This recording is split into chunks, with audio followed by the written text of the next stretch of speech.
Ambulance? ಅಯ್ಯೋ, ಅದು ambulance ಅಲ್ಲ, ಆಂಬ್ಯುಲೆನ್ಸ್. ಆಂಬ್ಯುಲೆನ್ಸ್.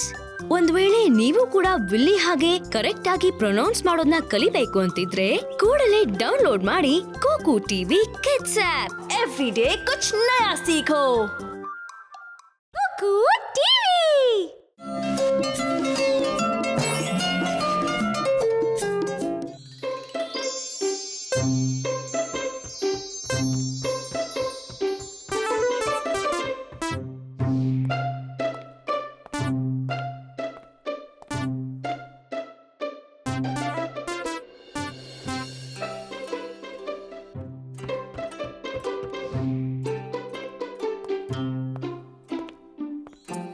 ಅಪ್ಪ, ನನಗ್ ತುಂಬಾ ಸಂತೋಷ ಆಗ್ತಿದೆ.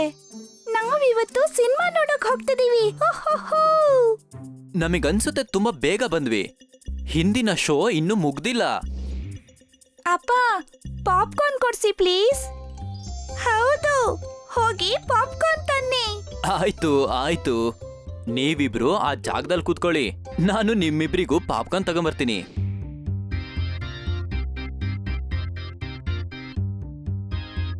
ಇದು ನಿನಗೆ ನೀಲ್, ಹಾಗೂ ಇದು ನಿನಗೆ ನಾಯ್ರಾ. ಓ ಇಲ್ಲ, ನನ್ ಪಾಪ್ಕಾರ್ನ್. ಅಳ್ಬೇಡ ನಾಯ್ರಾ, ನೀನು ನೀಲ್ ಜೊತೆಗ್ ತಿನ್ನು. ಹೇಗಿದ್ರು ನಾನು ತುಂಬಾ ಪಾಪ್ಕಾರ್ನ್ ತಗೊಂಬಂದಿದ್ದೀನಿ. ನೀನು ನಿನ್ ಸಿಸ್ಟರ್ ಜೊತೆಗೂ ಹಂಚ್ಕೋತೀಯ ಅಲ್ವಾ?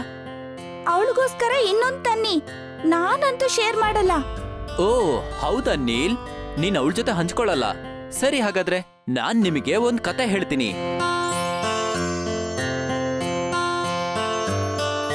ಒಂದಾನೊಂದು ಕಾಡಿನಲ್ಲಿ ಇಬ್ರು ಪಿಗ್ ಬ್ರದರ್ಸ್ ಇದ್ರು, ಪಿಗೋ ಹಾಗೂ ಪಿಗ್ಗಿ. ಅವರಿಬ್ಬರು ಪಕ್ಕ ಪಕ್ಕದ ಮನೆಯಲ್ಲಿ ವಾಸಿಸ್ತಿದ್ರು. Two little pigs are we, are we? Two little pigs are we? We are happy together.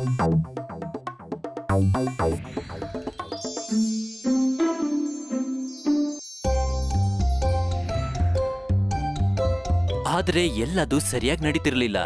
Piggy ಬಹಳ ಬಡವ ಹಾಗೂ ಪುಟ್ಟದಾದ ಮನೆಯಲ್ಲಿ ವಾಸಿಸ್ತಿದ್ದ.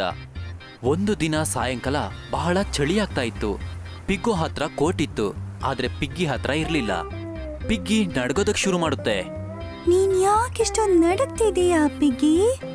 ನನಗೆ ತುಂಬಾ ಚಳಿ ಆಗ್ತಾ ಇದೆ ಪಿಗ್ಗು. ನಿನ್ ಕೋಟ್ನ ನನಗ್ ಕೊಡ್ತೀಯಾ? ಅದ್ ಹೇಗ್ ಕೊಡಕ್ಕಾಗತ್ತೆ? ನೀನ್ ಯಾವಾಗಾದ್ರೂ ಕೋಟ್ನ ಶೇರ್ ಮಾಡೋದನ್ನ ಕೇಳ್ಪಟ್ಟಿದೀಯಾ? ಅದೇನೇ ಇರ್ಲಿ, ನಾವಾದಷ್ಟು ಬೇಗ ಮನೆ ತಲುಪ್ತೀವಿ. ಆಗ ನಿನಗೆ ಸರಿ ಆಗತ್ತೆ. ಆ ದಿನ ರಾತ್ರಿ ಕಾಡಿನಲ್ಲಿ ಚಂಡಮಾರುತ ಬರುತ್ತೆ. ತುಂಬಾ ಜೋರಾಗಿ ಮಳೆ ಬರ್ತಾ ಇತ್ತು. ಎಲ್ಲದೂ ಒದ್ದೆ ಆಗೋಗಿತ್ತು. ಪಿಗ್ಗಿಗೆ ಆ ರಾತ್ರಿ ತುಂಬಾನೇ ಜ್ವರ ಬಂದಿರುತ್ತೆ. ಅದಕ್ಕೆ ಬಹಳ ಚಳಿ ಆಗ್ತಿರುತ್ತೆ. ಅದಕ್ಕೆ ಹುಷಾರಿಲ್ಲದೆ ಬೆಡ್ ಮೇಲ್ ಮಲ್ಕೊಂಡಿರುತ್ತೆ. ಆದ್ರೆ ಪಿಗ್ಗೋಗೂ ಕೂಡ ಪ್ರಾಬ್ಲಮ್ ಇತ್ತು. ಅದರ ಗಾಜಿನ ಹಾಗೂ ಮರದ ಮನೆ ಚಂಡಮಾರುತವನ್ನ ಸಹಿಸ್ಕೊಳ್ಳಿಲ್ಲ. ಕ್ಷಣ ಮಾತ್ರದಲ್ಲಿ ಅದರ ಮನೆ ಕುಸಿದು ಬೀಳುತ್ತೆ.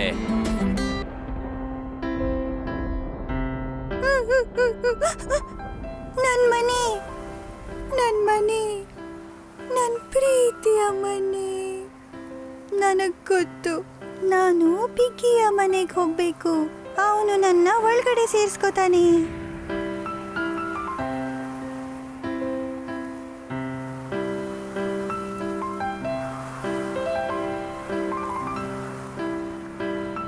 ಪಿಗ್ಗಿ, ಪಿಗ್ಗಿ, ಪ್ಲೀಸ್ ನಿನ್ ಮನೆ ಬಾಗ್ಲು ತೆಗಿತೀಯಾ? ಯಾಕ್ ಪಿಗ್ಗಿ ಬಾಗ್ಲೇ ತೆಗಿತಿಲ್ವಲ್ಲ? ಏನಾಯ್ತು ಪಿಗ್ಗೋ? ಪಿಗ್ಗಿ, ನನಗ್ ತುಂಬಾ ಭಯ ಆಗ್ತಿದೆ. ನನ್ ಮನೆ ಬಿದ್ದೋಯ್ತು.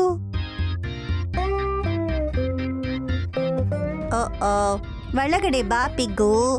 ಮಳೆಯಲ್ಲಿ ನಿಂತ್ಕೋಬೇಡ. ನೀನು ಒದ್ದೆ ಆಗಿ ಹುಷಾರಿಲ್ದಂಗಾಗತ್ತೆ. ನೀನು ತುಂಬಾ ಒಳ್ಳೆಯವನು ಪಿಗ್ಗಿ. ನಾನು ನನ್ನ ಕೋಟನ್ನೇ ನಿನಗ್ ಶೇರ್ ಮಾಡ್ಲಿಲ್ಲ, ಆದ್ರೆ ನೀನು ನಿನ್ನ ಪೂರ್ತಿ ಮನೆ ನನ್ ಜೊತೆ ಶೇರ್ ಮಾಡ್ಕೊಳ್ತಿದೀಯಾ. ಬಾ ಒಳಗೆ. ನಾಳೆ ಮಳೆ ನಿಂತ ಮೇಲೆ ನಾವಿಬ್ರು ಒಟ್ಟಿಗೆ ನಿನ್ ಮನೆನ ಸರಿ ಮಾಡೋಣ. ಅಣ್ಣ ತಮ್ಮಂದ್ರು ಇರೋದು ಅದಕ್ಕೆ. ಇದೇ ತರ ಅವುಗಳಿಬ್ಬರು ಶೇರಿಂಗ್ ನ ಮಹತ್ವದ ಬಗ್ಗೆ ತಿಳ್ಕೊಂಡ್ರು. ಶೇರಿಂಗ್ ಇಸ್ ಕೇರಿಂಗ್ ಮಕ್ಕಳೇ. ಹಾ, ನನ್ ಪಾಪ್ಕಾರ್ನ್ ತಗೋ ನಾಯ್ರಾ. ನೀನು ಕೂಡ ಚೆನ್ನಾಗಿ ಶೇರ್ ಮಾಡ್ದೆ ನೀಲ್. ಇವಾಗ ನಾವು ಒಳಗ್ ಹೋಗೋಣ. ಇವಾಗ ಮೂವಿ ಟೈಮ್.